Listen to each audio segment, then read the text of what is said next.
Guys, I'm back. So I'm going to show you guys how to make a print and cut on the Cameo 4 Pixscan mat. I'm not going to use registration marks. I'm going to print it out just on my plain cardstock paper and put it on my Pixscan mat after I double side print it. And then I'll show you guys how to do that the way I do it. I'm sure other people do it differently. This is the way I do it.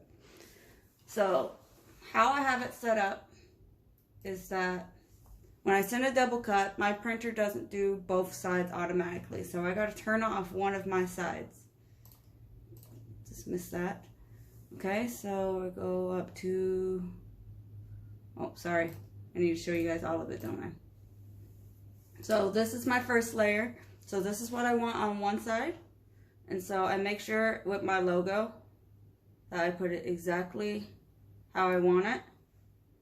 And then after I do that, I'll turn off the card background and reprint it with this side. So I'm going to lock the card logo and do the card. So file, print, wait for it to go.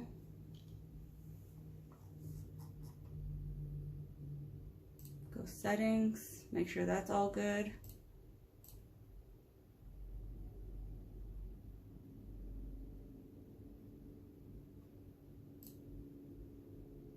I've learned how to do it this way so that way I save on my paper because I hate waste, and I have my Pixscan mat, so it makes it a lot easier than doing the registration marks. So I'm going to do presentation paper matte and standard quality because I like the standard quality better than the high quality on my printer, because when I do high quality it prints darker for some reason. So make sure you set it to the type of paper you're using. Push OK, apply, and I have ET 4700 Eco Tank, and I'm going to show you guys that. Alright, so we're at my Eco Tank. I'm going to make sure it's turned on. Move all my junk out the way. I'm going to push print. So it's going to think about it. I don't know if you guys can see that or not. Come on. Alright. Paper type does not match your settings. Please push OK to proceed. And then change settings. Paper settings will be changed. Whoop. So now I'm going to push print.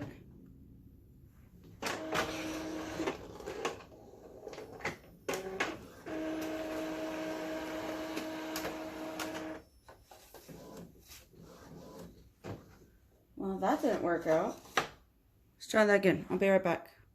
Alright, let's try this again. Alright, it's going to take a minute to load, so I'll be right back when that's finished. Alright, so it's just got done loading, so hopefully it prints right this time. Alright, it sounds like it's doing what it's supposed to. Every time someone asks me what printer do I use, I didn't want to spend the money on it, but an Epson Eco Tank is the way to go. I've had this for almost 6 months. And I have even got down to half a tank on even the black ink. And I use a ton of ink when I'm doing my printing stuff. And if you guys want, I can make another video on what this can all print and what it looks like after it's done printing. Because in another video, I printed some trick-or-treats. Some trick-or-treat stickers for a friend. And those turned out amazing. Like, I also heard that you can use these Epson printers for sublimations. But I don't want to worry about that yet. I'm not at that stage in my crafting.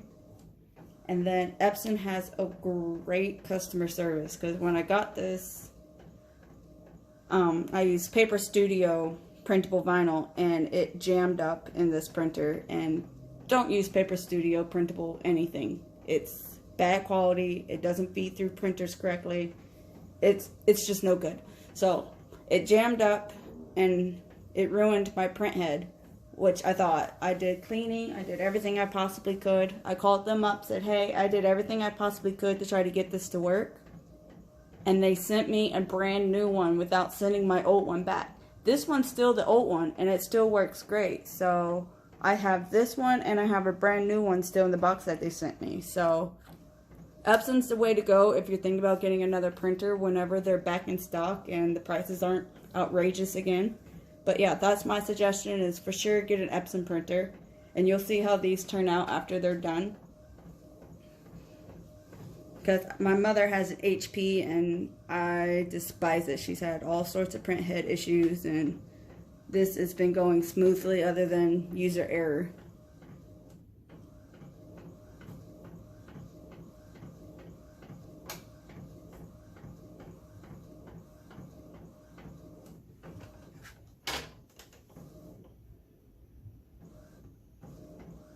Come on, we're almost done.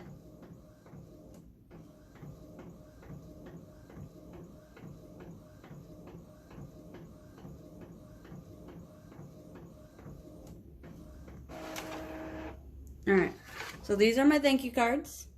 This is how they look like after my Epson's all done. It got all that color that I wanted with no issues. It's the perfect shade that I want.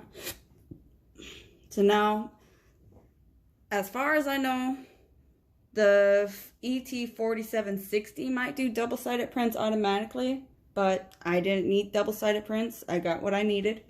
So I'm going to manually flip it over.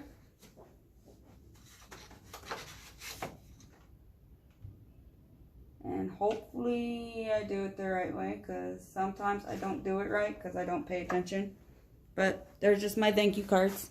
So we're going to go back to the computer. Alright, so we're back at the computer. So I'm going to go back to my layers panel. I have designer edition.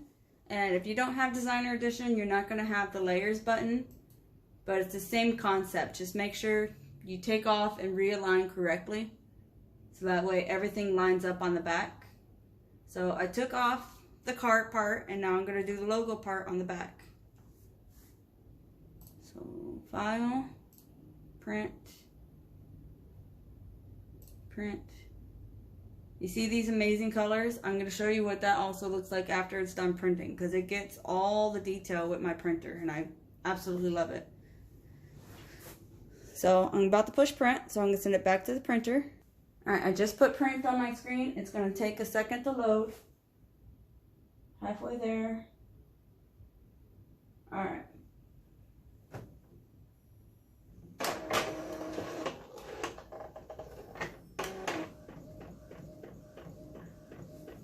And again, I can do this on high quality, but I honestly like the standard quality better. And I can show you guys that here in a minute.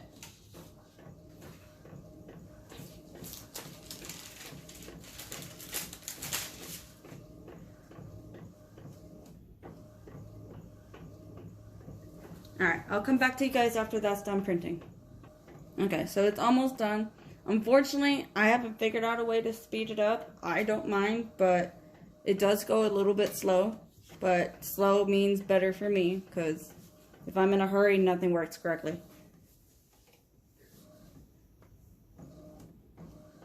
So it's finishing up the last two.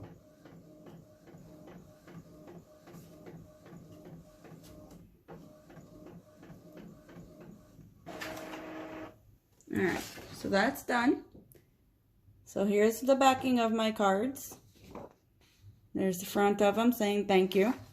So this is why I use my Pixscan mat, so I can fully use my piece of paper without the printer registration marks on Silhouette Studio.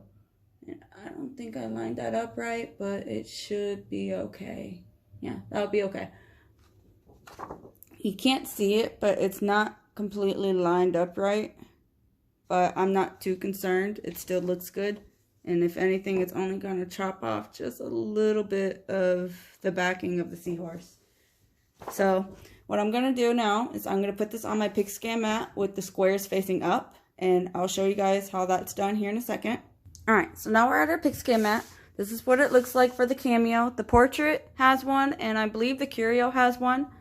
I gave my portrait to my mother, and I still gotta teach her how to use it. But here we go. So these are our lines and our registration marks that when you take a picture, the software is going to register it that way. So versus doing the registration marks on the paper, it's going to registration marks on the Pixscan mat. And it's going to take a picture to the computer so you know exactly where all your stuff is placed at. So we're going to place it inside these lines.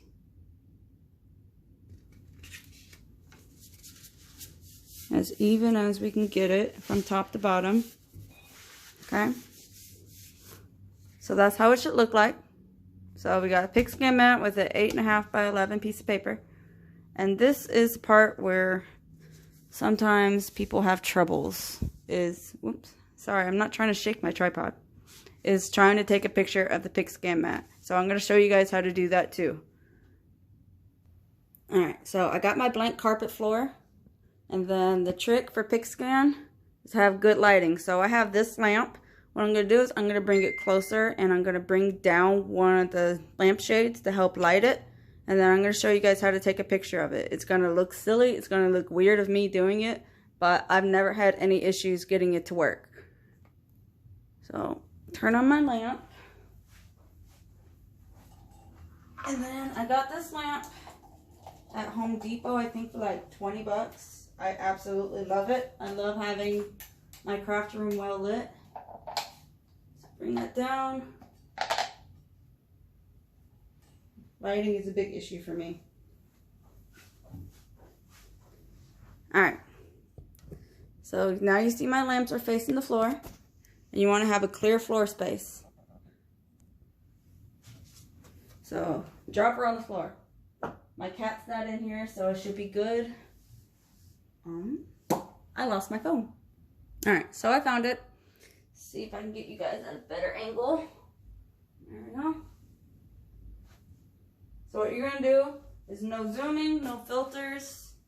Just take a basic picture. Take it as flat as you can and as even with your camera screen. Then I'm going to usually take two, just in case the first one doesn't work.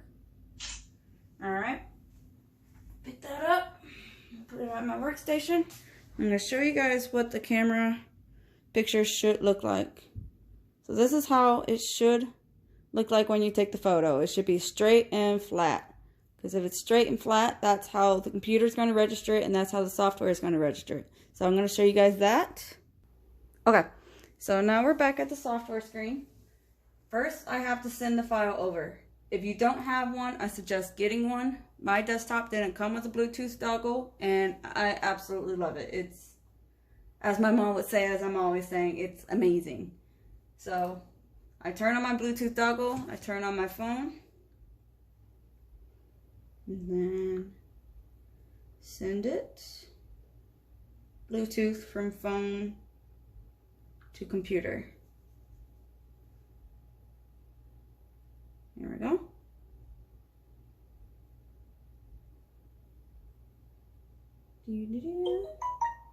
Alright, says sending Bluetooth file. I know it seems like a lot of process for the Pixscan when I can just turn on registration marks and be done with it. But like I said earlier in this video, I hate wasting materials and wasting paper. So I found a way to work for me, such as if you have a whole bunch of stickers that you want to make, I suggest mostly sticking with the registration marks. But for something like this, I can usually only print like 5 or 6 on a piece of paper, where I can print 8 right here and save printer quality and printer materials. Okay, so that's good. So I'm going to open up a new page. Set machine to Cameo 4, cutting mat 12 by 12. And then Pixscan is going to be over here in the top right corner. You're going to have this in all the studios or all the program versions in Basic, Designer, Business, all of them. I only have Designer and Basic on my Basic laptop. So it's going to say import image from file. And then where I hide mine is always on the desktop, so it's easy to get to. And then open. says no calibration could be filed to match the photograph being imported. I can continue to do calibration or I can cancel it. Calibration, something where the Pixscan and the computer know the measures right on tact and exactly. I haven't had any issues without calibration, so I'm just going to do it the way I usually do it. So continue without calibration. Wait for that to load.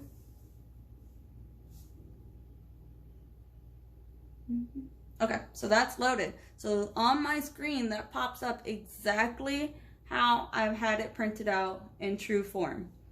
So if you want, I'm going to try something new. This is the old way I've done it. I would just take a square and highlight each one and adjust it. But I'm going to try something new and see if it works. It might not. We'll see. So I'm going to turn off that. Whoop. If it'll work. I'm going to copy it.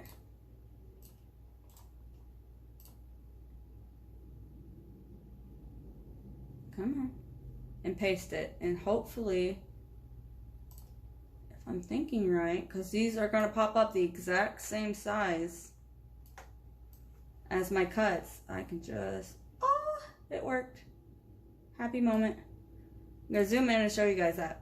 So this is the exact same size of the ones that I printed on the screen. So I just copied and pasted it and put it here. So usually what I did in the past is I would take the rectangle and I would go about doing it that way. And I hated doing it that way because sometimes I would never get my square right on. But picture should be just as I have it printed on here, if not a little less, but it'll be okay. Just try to line it up the best I can. There, I think that's good. It's not perfect. I'm not a perfectionist. I should be, but I'm not. So I push send. Okay. So this is where it all looks kind of blotchy. Don't freak out. A lot of people make this issue. It's going to happen to everybody. Highlight it. And then cut edge. And what this should do, that should just do the rectangles. There it goes. Alright, so now the Cameo is trying to turn on. I've had it turned on. It's been giving me issues for a couple weeks. So I'll show you guys how that cuts in a second. Alright, here's my beautiful Cameo 4. Keep it covered with my dust cover. And I'm glad I remembered because I always forget. I even have a reminder crossbar up and I still forget the darn thing. So make sure on your Cameo 4s that your crossbar is up because it's not going to feed through the mat correctly. It's not going to feed the vinyl correctly because it's not supposed to be down unless you're cutting through the back of it. And I'm not using my roll feeder right now. So open it up. And I'm going to use my paper auto blade. I think I'm just going to use my CV09 just for vinyl. Okay. What I did just there is I always reset my auto blades manually. So that way I know for sure it's set back to 0 in case there is any troubles. Put that in, make sure she's down, lock it in. My little printed mat guide back down. And that's how she looks with that. So we're going to go back to the computer. So here we go. So I'm setting it to cut edge. I've learned from somebody and another person that always do textured cardstock. So that way you know for sure it's the good settings and it's correctly done. I'm going to leave all of it alone because it should cut the cardstock with no issues. So it's saying blade 3, force 30, speed 4. That's fine. All we're doing is just cutting squares right now. So now it says load media. Alright, so when I loaded my Pixscan mat, as you can see, it has an arrow, so arrow up. And what I do is I always take out my roll feeder bar. And then it looks like I forgot to move my roller. So if you guys ever need to know how to move this over for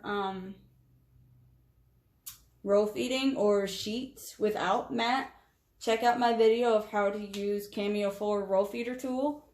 And I'm going to show you guys how to do that in that video.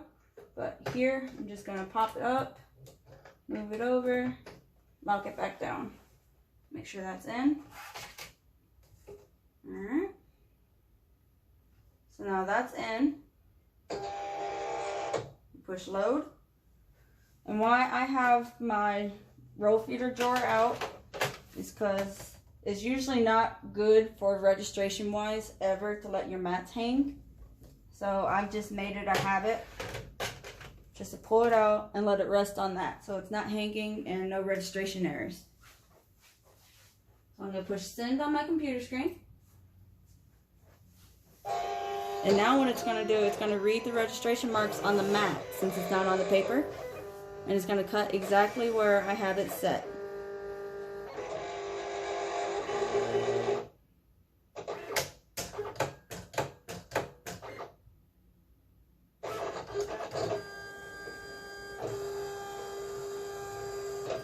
Alright, that's cutting with no problems. And I'll show you guys what those look like when it's all done.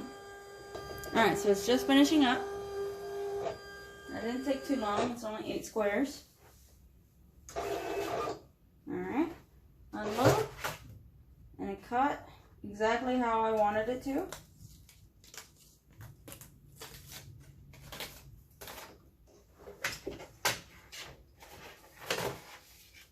Let's pop those out.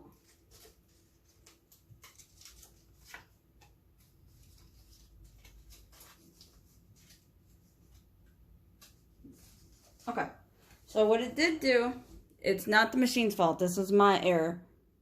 See? You see that white? Come on. That white lines? The only way I could have avoided that is actually drawing all those rectangles and squares myself. But I'm pretty happy the way these turned out. They look pretty good to me because they're just little thank you cards. And yeah, I messed up a little bit, but it should be okay. All my customers get these just to say, hey, thank you, check out my Facebook page, and check out my YouTube. So, they're just going to throw them away. So, they're not too bad. Probably next time what I would do is I would realign my logo and then do the squares myself instead of copy and pasting. Why is it not focusing? There we go. Alright, now it's focused. So, that's how you do that.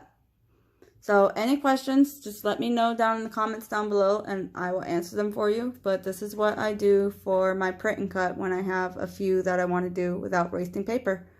You guys have a good weekend and I'll talk to you later.